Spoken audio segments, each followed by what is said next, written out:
Hello everyone. Today, let's talk about balance in sales. Now, a sale has two key segments, and in the middle of those is your presentation. So first, you must break a common misconception about sales, which is that the presentation is everything. It is simply just a point of logic that allows you to transition from segment one into segment two. So segment one, that is the rapport phase of a sale. It's where you make the connection with the customer. It's based on empathy. You should imagine it like a lifting energy, where you're building a bridge between you and the customer. So there's a few key things that happen in section one. First, you build a trusting relationship that you can cash in on later in the sale. It allows you to gather facts from the customer in order to build a better presentation, and it allows you to build up emotional momentum. So segment two, that is the close.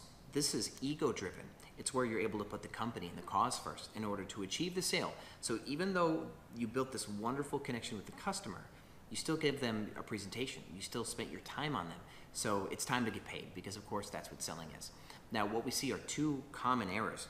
One is with a veteran salesperson. Their ego starts to bleed back into the beginning of the sale and starts to take over where the empathy should be. So this happens because, of course, the salesperson wants to get the deal, and of course you have to have the close in order to achieve it. But when there's blood in the water in the beginning, the customer can sense that. They know a sale is coming, so they'll start to fight you. They won't give you all the information you need. You can't build a trusting relationship. They'll fight you during the presentation. They'll even start to lie to you. And this is when buyers become liars. Now, the second is with new salespeople and some people who never make it in sales. They have the empathy needed to open up a conversation, but they let that empathy rule through the entire sale. So what happens is during the close, they may make an attempt at closing, but the customer says, no, this isn't the right fit for me, and then they give up, right? Because they feel that they owe the customer that freedom of choice where they just can say no once and get away.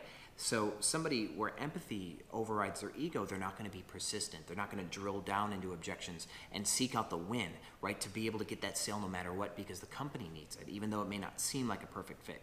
So ego allows you to be creative and be able to find those creative solutions for the customer, where empathy gives you the platform in which to even begin the sale.